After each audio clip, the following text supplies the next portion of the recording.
On va s'intéresser au prisme droit. Un prisme droit, c'est deux bases, ici deux triangles. Et entre ces deux bases, ça monte tout droit, c'est le principe du prisme droit. Donc les faces de côté, les faces latérales sont des rectangles. Ici un autre prisme droit, toujours deux bases, ici des hexagones. Et puis entre ces deux bases, à chaque fois, ça monte tout droit, donc ça forme des rectangles. Ici, il y a 6 rectangles, vu que la base est hexagonale, 6 côtés, donc 6 rectangles qui sont associés. Donc on a d'autres prismes droits. Ici, un prisme droit, on peut le voir comme ça, à base carrée. Et puis, les faces de côté, à chaque fois, sont des rectangles. Mais attention, ce prisme droit, je peux aussi le voir comme ça, avec ici une base, ici une autre base. Et entre, ici à chaque fois, des rectangles. Donc ici, en fait, c'est un pavé droit, donc c'est une figure que vous connaissiez, mais ça fait partie de la famille des prismes droits.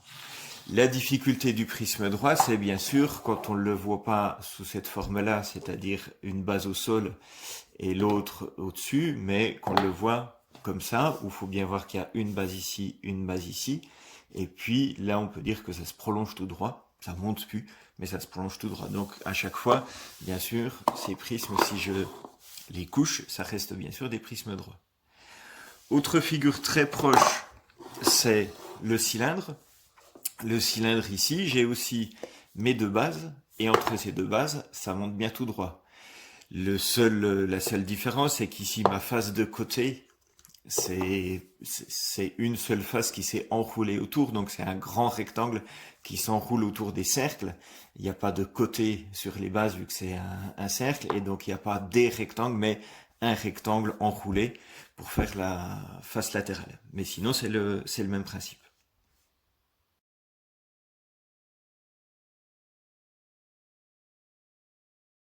On va pouvoir maintenant rapidement s'intéresser aux patrons. Les patrons, c'est les formes dépliées des figures. Donc ici, si je reprends mon prisme droit, le patron, il va être composé des deux bases. Donc j'ai déjà les deux bases, mes deux triangles.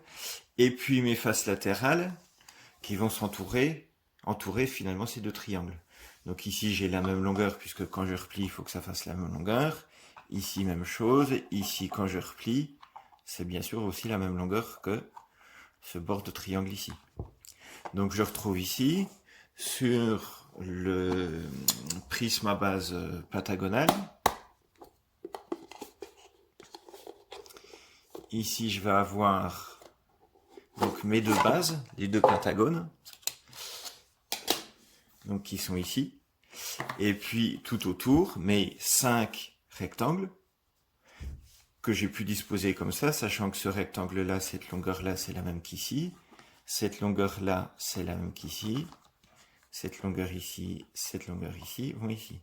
Bien sûr, il y a d'autres dispositions, parce que cette face-là, j'aurais pu l'accrocher ici, simplement. Donc ça, c'est une disposition possible pour le patron, mais il y en a d'autres.